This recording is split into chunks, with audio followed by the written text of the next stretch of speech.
Progresos de la Reforma. La misteriosa desaparición de Lutero despertó consternación en toda Alemania, y por todas partes se oían averiguaciones acerca de su paradero. Circulaban los rumores más descabellados y muchos creían que había sido asesinado. Oíanse lamentos, no solo entre sus partidarios declarados, sino también entre millares de personas que aún no se habían decidido abiertamente por la Reforma. Muchos se comprometían por juramento solemne a vengar su muerte. Los principales jefes del romanismo vieron aterrorizados a qué grado había llegado la animosidad contra ellos, y aunque al principio se habían regocijado por la supuesta muerte de Lutero, pronto desearon huir de la ira del pueblo. Los enemigos del reformador no se habían visto tan preocupados por los actos más atrevidos que cometiera mientras estaba entre ellos como por su desaparición. Los que en su ira habían querido matar al arrojado reformador estaban dominados por el miedo, ahora que él no era más que un cautivo indefenso. El único medio que nos queda para salvarnos, dijo uno, consiste en encender antorchas e ir a buscar a Lutero por toda la tierra para devolverlo a la nación que le reclama. El edicto del emperador parecía completamente ineficaz. Los legados del Papa se llenaron de indignación al ver que dicho edicto llamaba menos la atención que la suerte de Lutero. Las noticias de que él estaba a salvo, aunque prisionero, calmaron los temores del pueblo y hasta acrecentaron el entusiasmo en su favor. Sus escritos se leían con mayor avidez que nunca antes. Un número siempre creciente de adeptos se unía a la causa del hombre heroico que frente a desventajas abrumadoras defendía la palabra de Dios. La Reforma iba cobrando constantemente fuerzas. La semilla que Lutero había sembrado brotaba en todas partes. Su ausencia realizó una obra que su presencia no habría realizado. Otros obreros sintieron nueva responsabilidad al serles quitado su jefe, y con nueva fe y ardor se adelantaron a hacer cuanto pudiesen para que la obra tan noblemente comenzada no fuese estorbada. Satanás, no obstante, no estaba ocioso. Intentó lo que ya había intentado en otros movimientos de reforma, es decir, engañar y perjudicar al pueblo dándole una falsificación en lugar de la obra verdadera. Así como hubo falsos cristos en el primer siglo de la Iglesia cristiana, así también se levantaron falsos profetas en el siglo XVI. Unos cuantos hombres afectados íntimamente por la agitación religiosa se imaginaron haber recibido revelaciones especiales del cielo y se dieron por designados divinamente para llevar a feliz término la obra de la Reforma, la cual, según ellos, había sido débilmente iniciada por Lutero. En realidad, lo que hacían era deshacer la obra que el reformador había realizado. Rechazaban el gran principio que era la base misma de la Reforma, es a saber, que la palabra de Dios es la regla perfecta de fe y práctica, y en lugar de tan infalible guía, sustituían la norma variable e insegura de sus propios sentimientos e impresiones. Y así, por haberse despreciado al único medio seguro de descubrir el engaño y la mentira, se le abrió camino a Satanás para que a su antojo dominase los espíritus. Uno de estos profetas aseveraba haber sido instruido por el ángel Gabriel. Un estudiante que se le unió abandonó los estudios declarándose investido de poder por Dios mismo para exponer su palabra. Se les unieron otros, de por sí inclinados al fanatismo. Los procederes de estos iluminados crearon mucha excitación. La predicación de Lutero había hecho sentir al pueblo en todas partes la necesidad de una reforma, y algunas personas de buena fe se dejaron extraviar por las pretensiones de los nuevos profetas. Los cabecillas de este movimiento fueron a Wittenberg y expusieron sus exigencias a Melanchthon y a sus colaboradores. Decían: somos enviados por Dios para enseñar al pueblo. Hemos conversado familiarmente con Dios y por lo tanto sabemos lo que ha de acontecer. Para decirlo en una palabra, somos apóstoles y profetas y apelamos al doctor Lutero. Los reformadores estaban atónitos y perplejos. Era este un factor con que nunca habían tenido que habérselas y se hallaban sin saber qué partido tomar. Melanchthon dijo: hay en verdad espíritus extraordinarios en estos hombres, pero ¿qué espíritus serán? Por una parte debemos precavernos de contristar el Espíritu de Dios y por otra, de ser seducidos por el espíritu de Satanás. Pronto se dio a conocer el fruto de toda esta enseñanza. El pueblo fue inducido a descuidar la Biblia o a rechazarla del todo. Las escuelas se llenaron de confusión. Los estudiantes, despreciando todas las sujeciones, abandonaron sus estudios y se separaron de la universidad. Los hombres que se tuvieron a sí mismos por competentes para reavivar y dirigir la obra de la Reforma, lograron solo arrastrarla al borde de la ruina. Los romanistas, recobrando confianza, exclamaban alegres: un esfuerzo más y todo será nuestro. Al saber Lutero en la Wartburg lo que ocurría, dijo, con profunda consternación: siempre esperaba yo que Satanás nos mandara esta plaga. Se dio cuenta del verdadero carácter de estos fementidos profetas y vio el peligro que amenazaba a la causa de la verdad. La oposición del Papa y del Emperador no le habían sumido en la perplejidad y congoja que ahora experimentaba. De entre los que profesaban ser amigos de la Reforma, se habían levantado sus peores enemigos. Las mismas verdades que le habían producido tan profundo regocijo y consuelo eran empleadas para despertar pleitos y confusión en la Iglesia. En la obra de la Reforma, Lutero había sido impulsado por el Espíritu de Dios y llevado más allá de lo que pensara. No había tenido el propósito de tomar tales resoluciones ni de efectuar cambios tan radicales. Había sido solamente instrumento en manos del poder infinito. Sin embargo, temblaba a menudo por el resultado de su trabajo. Dijo una vez: si yo supiera que mi doctrina hubiera dañado a un ser viviente, por pobre y oscuro que hubiera sido, lo cual es imposible, pues ella es el mismo Evangelio, hubiera preferido mejor morir 10 veces antes que negarme a retractarme. Y ahora hasta el mismo Wittenberg, el verdadero centro de la Reforma, caía rápidamente bajo el poder del fanatismo y de los desórdenes. Esta terrible situación no era efecto de las enseñanzas de Lutero, pero no obstante por toda Alemania, sus enemigos se la achacaban a él. Con el ánimo deprimido, preguntábase a veces a sí mismo: ¿será posible que así remate la gran obra de la Reforma? Pero cuando hubo orado fervientemente al respecto, volvió la paz a su alma. La obra no es mía sino tuya, decía él, y no consentirás que se malogre por causa de la superstición o del fanatismo. El solo pensamiento de seguir apartado del conflicto en una crisis tal le era insoportable, de modo que decidió volver a Wittenberg. Sin más tardar, arriesgó el viaje. Se hallaba proscrito en todo el imperio. Sus enemigos tenían libertad para quitarle la vida, y a sus amigos les era prohibido protegerlo. El gobierno imperial aplicaba las medidas más rigurosas contra sus adherentes, pero vio que peligraba la obra del Evangelio, y en el nombre del Señor se adelantó sin miedo a combatir por la verdad. En una carta que dirigió al elector, después de manifestar el propósito que alentaba de salir de la Wartburg, decía: «Sepa Su Alteza que me dirijo a Wittenberg, bajo una protección más valiosa que la de príncipes y electores. No he pensado solicitar la ayuda de Su Alteza, y tan lejos estoy de impetrar vuestra protección, que yo mismo abrigo más bien la esperanza de protegeros a vos. Si supiese yo que Su Alteza querría o podría tomar mi defensa, no iría a Wittenberg. Ninguna espada material puede adelantar esta causa. Dios debe hacerlo todo sin la ayuda o la cooperación del hombre. El que tenga más fe será el que podrá presentar mejor defensa». En una segunda carta que escribió camino de Wittenberg, añadía Lutero: «Heme aquí, dispuesto a sufrir la reprobación de Su Alteza y el enojo del mundo entero. ¿No son los vecinos de Wittenberg mi propia grey? ¿No los encomendó Dios a mi cuidado? Y ¿no deberé, si es necesario, dar mi vida por amor de ellos?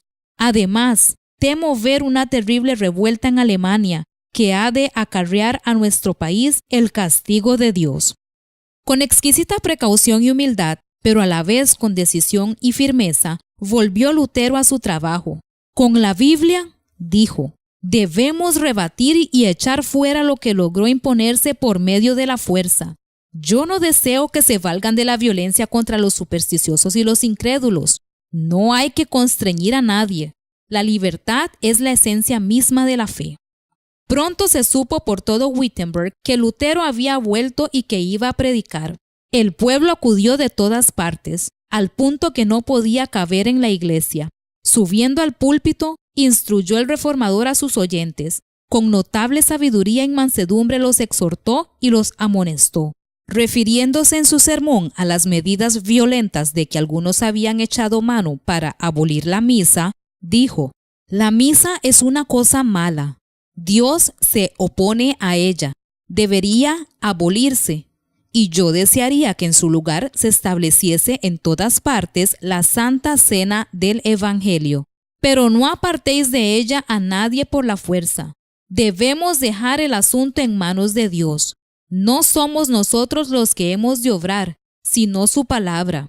¿Y por qué?, me preguntaréis. Porque los corazones de los hombres no están en mis manos, como el barro en las del alfarero. Tenemos derecho de hablar, pero no tenemos derecho de obligar a nadie. Prediquemos y confiemos lo demás a Dios. Si me resuelvo a hacer uso de la fuerza, ¿qué conseguiré? Fingimientos, formalismo, ordenanzas humanas, hipocresía. Pero en todo esto no se hallará sinceridad de corazón, ni fe, ni amor.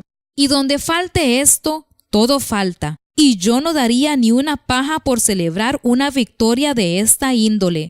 Dios puede hacer más mediante el mero poder de su palabra que vosotros y yo y el mundo entero con nuestros esfuerzos unidos.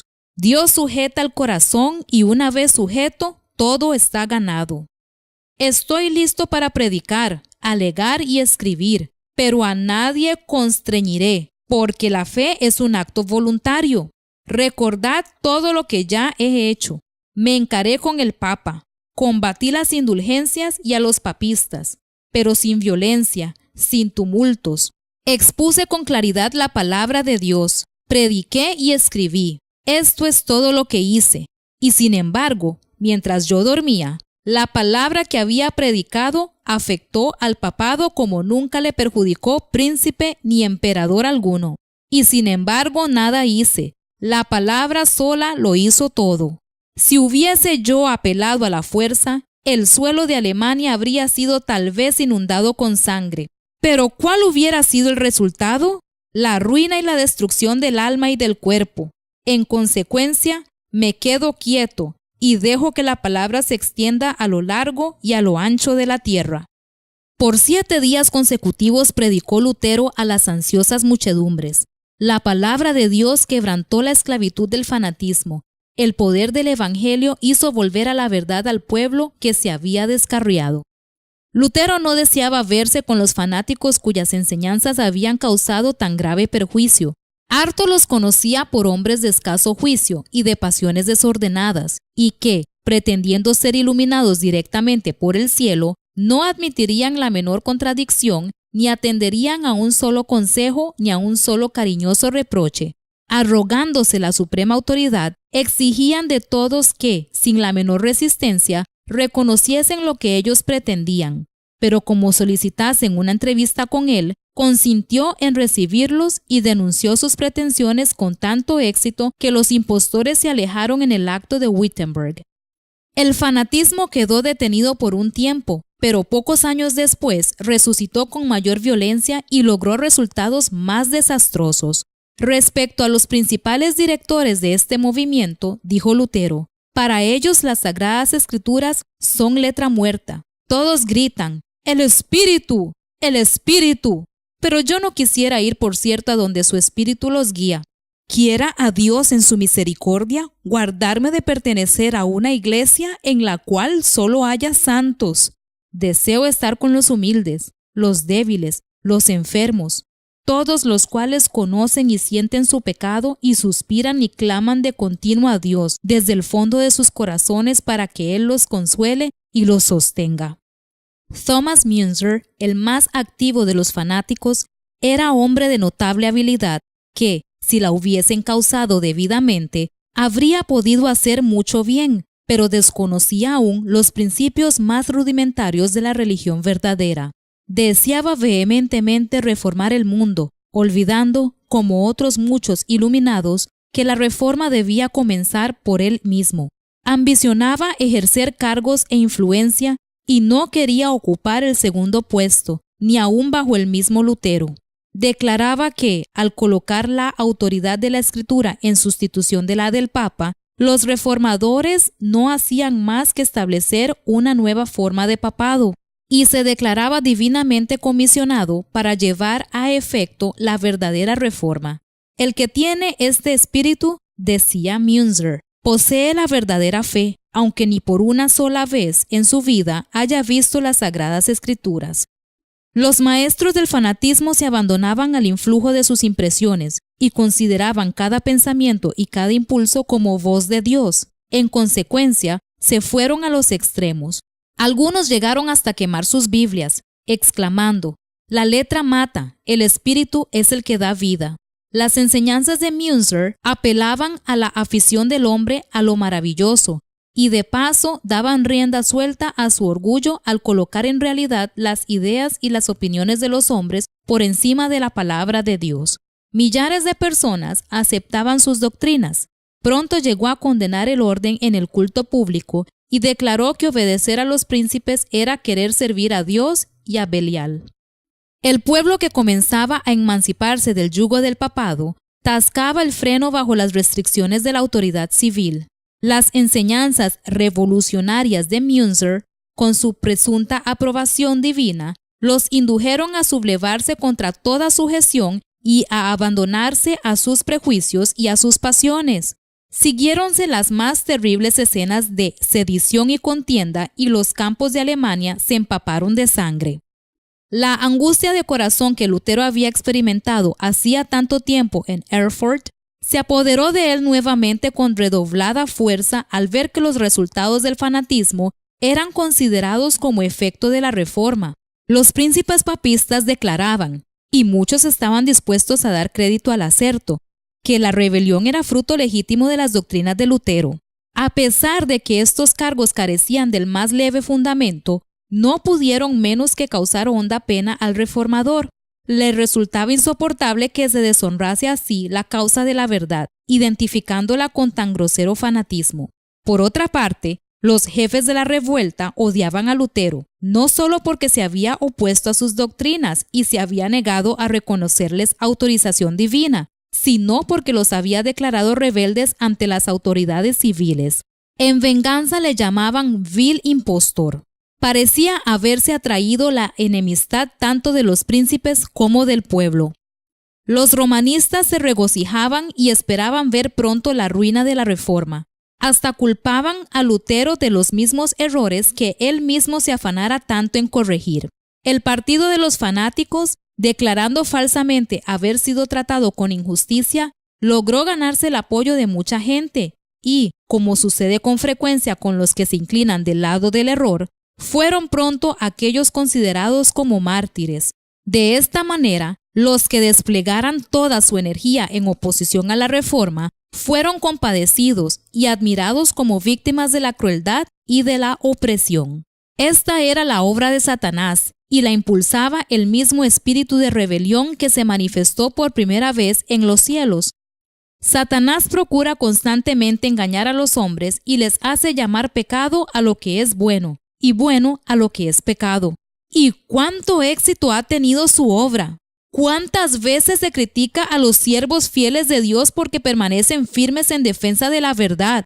Hombres que solo son agentes de Satanás reciben alabanzas y lisonjas y hasta pasan por mártires, en tanto que otros que deberían ser considerados y sostenidos por su fidelidad a Dios son abandonados y objeto de sospecha y de desconfianza. La falsa piedad y la falsa santificación siguen haciendo su obra de engaño. Bajo diversas formas, dejan ver el mismo espíritu que las caracterizara en días de Lutero, pues apartan a las mentes de las Escrituras e inducen a los hombres a seguir sus propios sentimientos e impresiones en vez de rendir obediencia a la ley de Dios. Este es uno de los más eficaces inventos de Satanás para desprestigiar la pureza y la verdad. Denodadamente defendió Lutero el Evangelio contra los ataques de que era objeto desde todas partes. La palabra de Dios demostró ser una arma poderosa en cada conflicto. Con ella combatió el reformador, la usurpada autoridad del Papa y la filosofía racionalista de los escolásticos, a la vez que se mantenía firme como una roca contra el fanatismo que pretendía aliarse con la Reforma. Cada uno a su manera, estos elementos opuestos dejaban a un lado las Sagradas Escrituras y exaltaban la sabiduría humana como el gran recurso para conocer la verdad religiosa. El racionalismo hace un ídolo de la razón y la constituye como criterio religioso. El romanismo, al atribuir a su soberano pontífice una inspiración que proviene en línea recta de los apóstoles y continúa invariable a través de los tiempos, da amplia oportunidad para toda clase de extravagancias y corrupciones que se ocultan bajo la santidad del mandato apostólico. La inspiración a que pretendían Münzer y sus colegas no procedía sino de los desvaríos de su imaginación y su influencia subvertía toda autoridad, humana o divina. El cristianismo recibe la palabra de Dios como el gran tesoro de la verdad inspirada y la piedra de toque de toda inspiración. A su regreso de la Wartburg, terminó Lutero su traducción del Nuevo Testamento y no tardó el Evangelio en ser ofrecido al pueblo de Alemania en su propia lengua. Esta versión fue recibida con agrado por todos los amigos de la verdad, pero fue vilmente desechada por los que preferían dejarse guiar por las tradiciones y los mandamientos de los hombres. Se alarmaron los sacerdotes al pensar que el vulgo iba a poder discutir con ellos los preceptos de la palabra de Dios y descubrir la ignorancia de ellos. Las armas carnales de su raciocinio eran impotentes contra la espada del Espíritu. Roma puso en juego toda su autoridad para impedir la circulación de las Santas Escrituras, pero los decretos, los anatemas y el mismo tormento eran inútiles. Cuanto más se condenaba y prohibía la Biblia, mayor era el afán del pueblo por conocer lo que ella enseñaba. Todos los que sabían leer deseaban con ansia estudiar la palabra de Dios por sí mismos. La llevaban consigo, la leían y releían, y no se quedaban satisfechos antes de saber grandes trozos de ella de memoria. Viendo la buena voluntad con que fue acogido el Nuevo Testamento, Lutero dio comienzo a la traducción del Antiguo y la fue publicando por partes conforme las iba terminando. Sus escritos tenían aceptación en la ciudad y en las aldeas. Lo que Lutero y sus amigos escribían, otros se encargaban de esparcirlo por todas partes. Los monjes que habían reconocido el carácter ilegítimo de las obligaciones monacales y deseaban cambiar su vida de indolencia por una de actividad, pero se sentían muy incapaces de proclamar por sí mismos la palabra de Dios, cruzaban las provincias vendiendo los escritos de Lutero y sus colegas. Al poco tiempo, Alemania pululaba con estos intrépidos colportores. Estos escritos eran estudiados con profundo interés por ricos y pobres, por letrados e ignorantes. De noche, los maestros de las escuelas rurales los leían en alta voz a pequeños grupos que se reunían al amor de la lumbre. Cada esfuerzo que en este sentido se hacía convencía a algunas almas de la verdad y ellas a su vez, habiendo recibido la palabra con alegría, la comunicaban a otros. Así se cumplían las palabras inspiradas. La entrada de tus palabras alumbra, a los simples les da inteligencia. El estudio de las Sagradas Escrituras producía un cambio notable en las mentes y en los corazones del pueblo. El dominio papal les había impuesto un yugo férreo que los mantenía en la ignorancia y en la degradación. Con escrúpulos supersticiosos observaban las formas, pero era muy pequeña la parte que la mente y el corazón tomaban en los servicios.